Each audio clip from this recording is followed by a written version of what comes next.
warahmatullahi wabarakatuh. Izin memperkenalkan diri, nama saya Fitri Yulianti dengan NIM 19210072, Pendidikan Bahasa dan Sastra Indonesia, IKIP Siliwangi Angkatan 2019.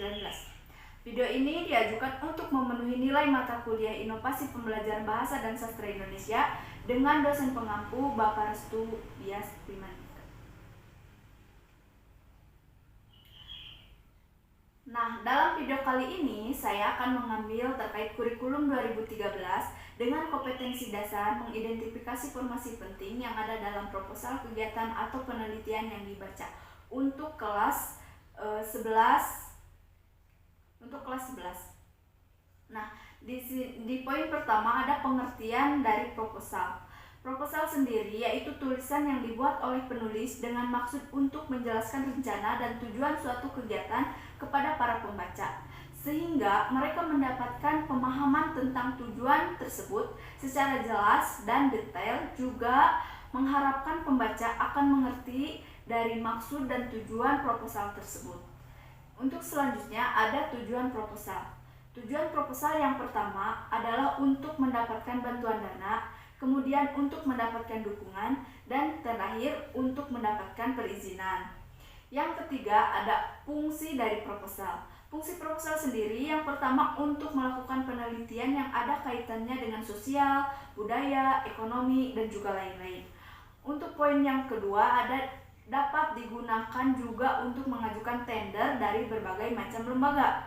Nah, fungsi yang ketiga dapat digunakan untuk mengadakan acara-acara kegiatan, misalnya seperti acara perayaan, seminar, pelatihan, perlombaan, dan juga lain-lain. Untuk fungsi yang keempat ada menjelaskan secara tidak langsung kepada pihak-pihak yang ingin mengetahui kegiatan tersebut.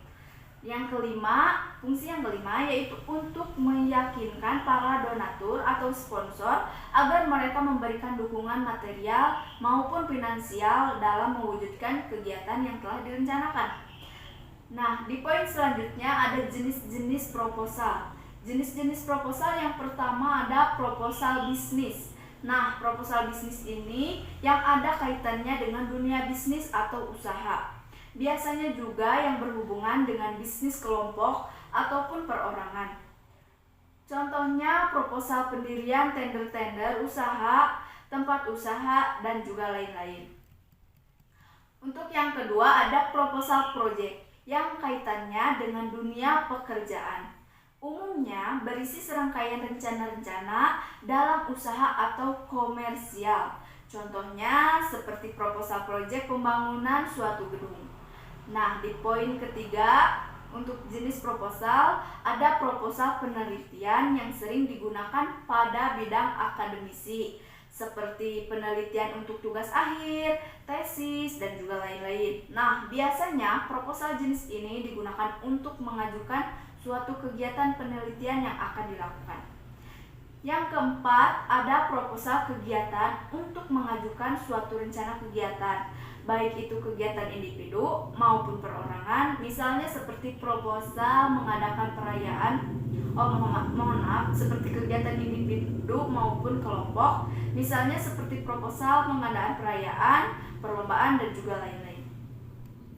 Selanjutnya ada jenis proposal berdasarkan bentuknya. Yang pertama ada proposal formal. Proposal formal ini sangat lengkap, terdiri dari 3 bagian, diantaranya yaitu bagian pendahuluan yang terdiri dari sampul dan halaman judul, kata pengantar, daftar isi, dan pengesahan atau permohonan. Bagian isi terdiri dari latar belakang masalah, batasan masalah, tujuan, anggapan, atau pemikiran dasar, metodologi penelitian, fasilitas, personalias, keuntungan, kerugian waktu, anggaran dana, dan lain-lain. Sedangkan untuk bagian penutup terdiri dari daftar pustaka, lampiran, dan juga lain-lain. Untuk yang kedua ada proposal non formal. Nah, proposal ini tidak seperti proposal formal. Proposal formal itu kan lengkap. Nah, biasanya disampaikan hanya dalam bentuk surat. Biasanya juga selalu berisikan seperti permasalahan, saran-saran, pemecahan masalah, dan pengesahan atau permohonan. Yang ketiga ada proposal semi formal. Proposal semi formal. Hampir sama seperti proposal non formal karena isinya tidak lengkap atau tidak memenuhi syarat-syarat sebagai proposal formal. Bagian yang terpenting ini ada unsur-unsur proposal. Unsur proposal yang pertama adalah latar belakang, kemudian masalah dan tujuan yang mencakup terkait masalah dan tujuan. Kemudian yang ketiga ada ruang lingkup kegiatan yang mencakup objek atau hal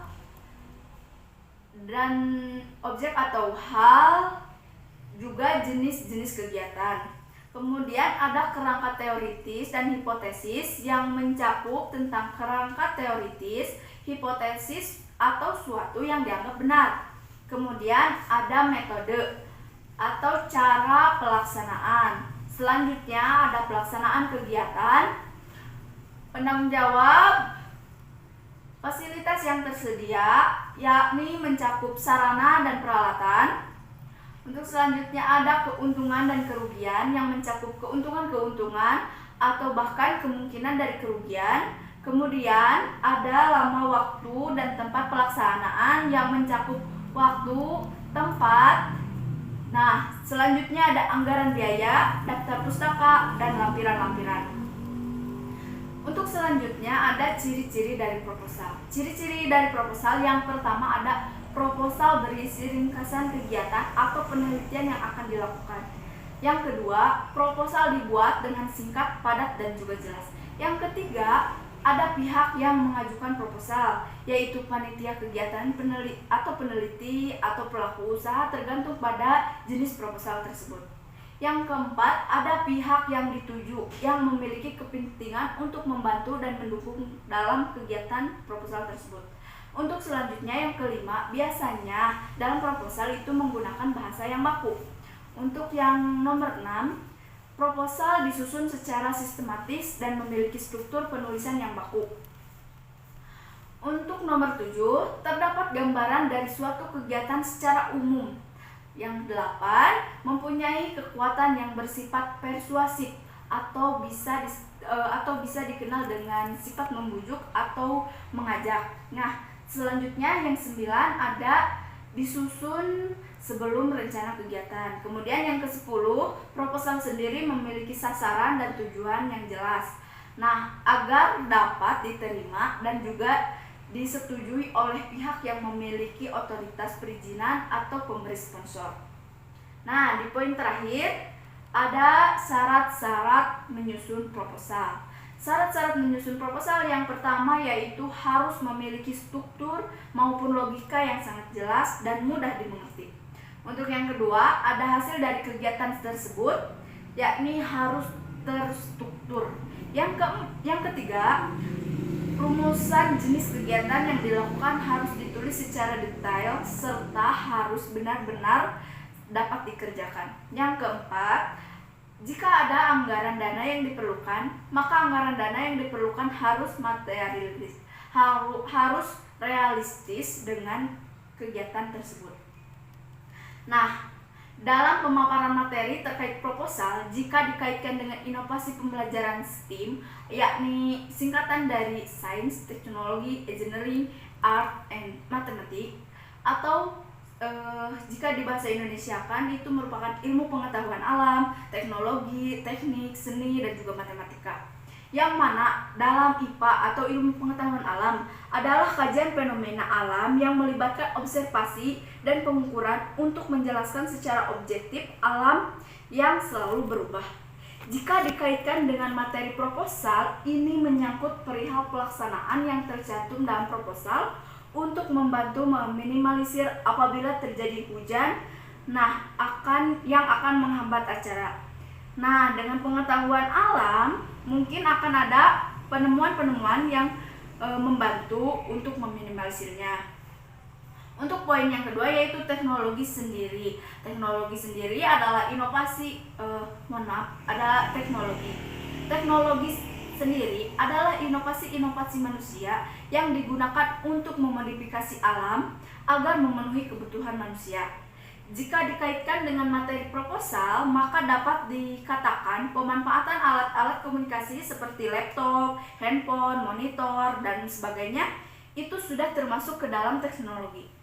Untuk teknik adalah penerapan ilmu dan teknologi untuk menyelesaikan permasalahan manusia dikaitkan dengan materi proposal. Jika digunakan, sudah pasti memberikan selembaran-selembaran atau dokumen-dokumen yang merupakan proposal, atau dengan membagikan forum-forum online dengan berupa link adalah teknik yang cocok digunakan untuk pengajuan sebuah proposal. Untuk selanjutnya ada seni. Seni sendiri adalah segala sesuatu yang diperlukan untuk manusia oleh manusia yang mengandung unsur keindahan. Sudah jelas terlihat bahwa jika dikaitkan dengan materi proposal, maka seni yang tercantum, apalagi jika proposal yang diajukan adalah proposal kegiatan, sudah pasti dalam kegiatan dicantumkan pentas-pentas yang nantinya akan ditampilkan selama itu juga dalam penyajian sebuah proposal. Meski terbilang proposal kegiatan termasuk ke dalam proposal formal, namun jika ditambah sedikit dokumen-dokumen potret yang merupakan gambaran-gambaran kegiatan untuk meyakinkan para donatur. Yang terakhir, untuk matematika sendiri adalah ilmu yang mempelajari keteraturan, pola, dan hubungan. Sudah jelas pada dasarnya dalam proposal kegiatan terdapat rincian-rincian pembiayaan yang harus diperhitungkan agar tidak melenceng dari anggaran yang sudah ditetapkan.